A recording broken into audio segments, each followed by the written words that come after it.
नमस्कार दोस्तों, चलिए आइए देखते हैं अलंकार के उसी क्रम में। आज हम देखते हैं आगे अर्थालंकार में अतिशयोक्ति अलंकार और दृष्टांत अलंकार।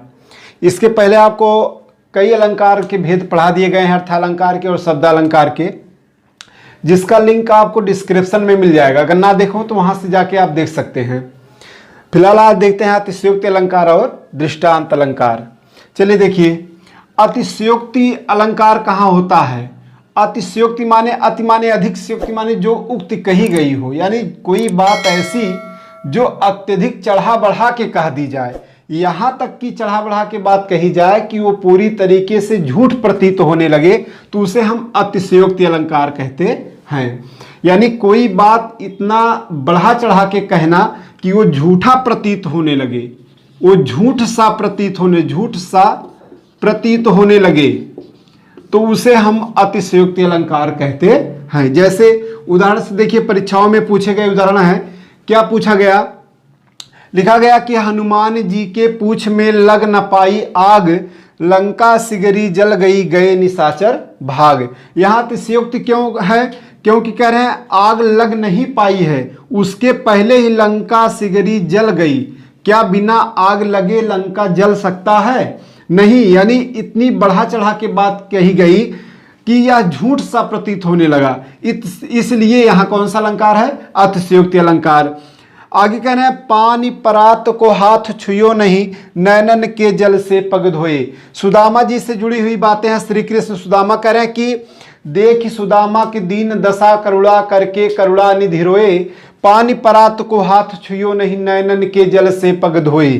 क्या यहां करें पानी परात को हाथ छुयो नहीं, यानी कठौते में जो पानी था उसे हाथ नहीं लगाया गया, बल्कि नयनन के जल यानी आंसुओं के माध्यम से पग धोए। श्री कृष्ण ने सुदामा के पैर धुले।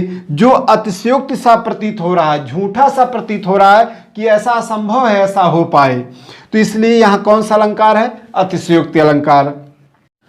अगली पंक्ति है, जायसी जी ने लिखा पद्मावत। उनकी एक रचना है पद्मावत, उसमें से है नागमती विवरण से।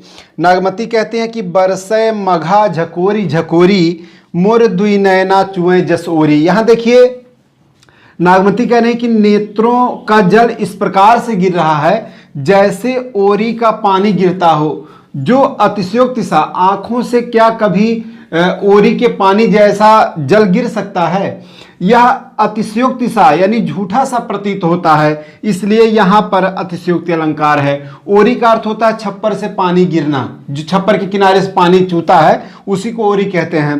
तो इसलिए जहां पर इतना याद रहे कि जहां पर किसी बात को इतना चढ़ा बढ़ा के कहा जाए कि वह बात असत्य सा प्रतीत होने लगे, वहां पर अतिशयोक्ति अलंकार होगा। ये आपका हो गया अतिशयोक्ति। इसके बाद देखते हैं दृष्टांत अलंकार। दृष्टांत अलंकार कहाँ होता है? एकदम आसान है। देखिए क्या है, जब कोई बात कहकर, इसमें परिभाषा यही समझने के लिए, जब कोई एक बात कहकर, किसी बात कोई कही गई एक, तो इसे प्रमाणित करने के लिए या इसे सत्य सिद्ध करने के लिए, इसे सिद्ध करने के लिए या कह सकते हैं प्रमाणित करने के लिए दूसरी बात कही जाए, दूसरी बात कही जाए जो इसी से मिलती जुलती रहे, दूसरी बात कही जाए, तो उसी को वहां पर दृष्टांत अलंकार होगा। जैसे पहली बात उदाहरण देखिए, क्या कहा गया? लिखा गया सठ सुधरहि सत संगत पाई, पारस परस कुधातु सुहाई। तुलसीदास लिखते हैं, कहते हैं पहली पंक्ति में कह रहे हैं सठ व्यक्ति, सठ माने दुष्ट प्रवृत्ति का, सठ सुधरहि सुधर सकता है कब? सत संगत पाई, यानी जब वह सत्य का संगत माने साथ पा जाएगा तो वह दुष्ट व्यक्ति भी सुधर सकता है। तो इस बात को प्रमाणित करने के लिए दूसरी पंक्ति में उन्होंने उदाहरण दिया। क्या कहा?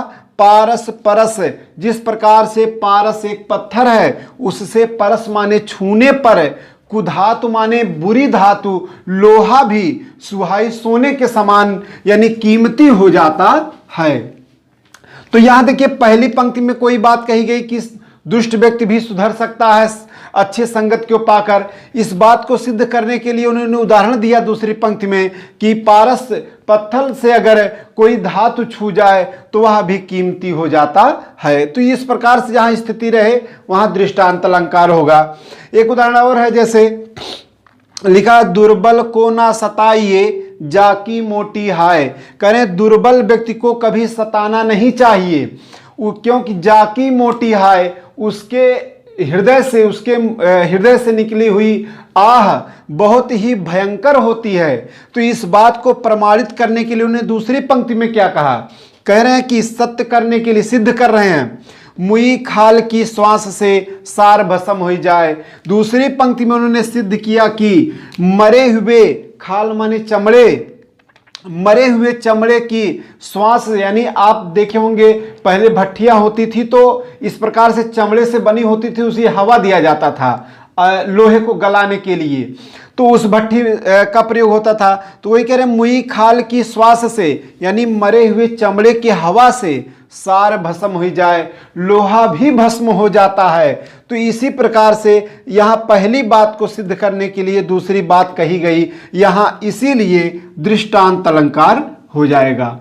बस एकदम आसान है। क्या इसमें ध्यान देना है, कोई एक बात कही जाए उसे सिद्ध या प्रमाणित करने के लिए उसी से मिलती जुलती दूसरी बात जब कही जाए तो वहां पर दृष्टांत अलंकार हो जाएगा। बस इतने ध्यान देना है। उदाहरण विशेष ध्यान दीजिएगा, परीक्षाओं में यही उदाहरण आपको मिल सकते हैं, क्योंकि कभी ना कभी पूछे गए उदाहरण हमेशा दिए जाते हैं यहाँ आपको। बस ये रहा आपका, फिर मिलते हैं आगे अगले अलंकार में। तब तक के लिए नमस्ते।